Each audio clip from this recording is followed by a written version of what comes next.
4 months ago, I released a video as we began this crazy journey in response to the COVID-19 outbreak.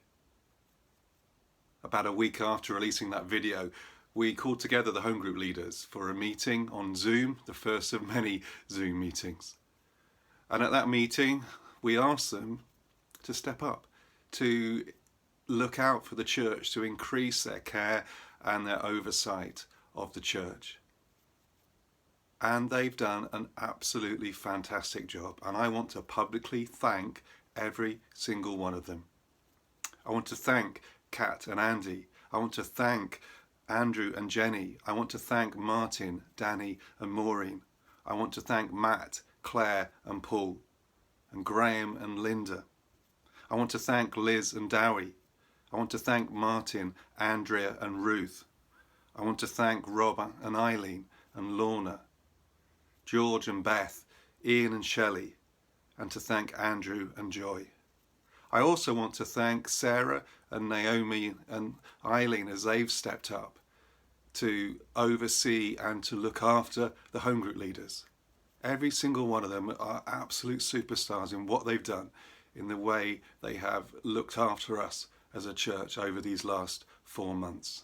This week should have been in the middle of what I think is the greatest sporting event of the year, the Tour de France. I love the spectacle of the race, but I also learn an awful lot from the way that they race. This is a race of races. This is an endurance race like none other. You can't race full speed all day, every day over the 21, 22 days of the race.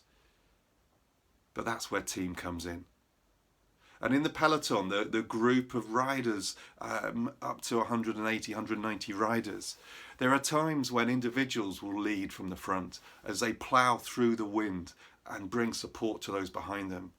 It's estimated that the energy conserved in the middle of the peloton is 10% of the energy needed than that at the front. No individual can stay at the front for the whole of the race. But God has designed team for that purpose, the sharing of loads. I believe our amazing house group leaders need a break.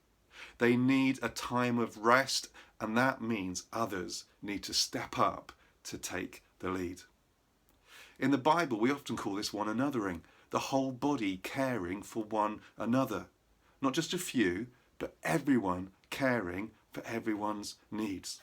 So church, can I encourage you over this summer season to step up and look out for others, so that those who are exhausted can take a much needed break. On the weeks when your home group leaders are away, why don't you offer to lead the group or lead the gathering? In your home group, who could you ring or arrange a garden visit with? Across the church, who could you invite to go to come and watch the online service together? We're now allowed 2 households to gather within a house. So why not invite someone to come and join you on a Sunday morning to watch and worship together?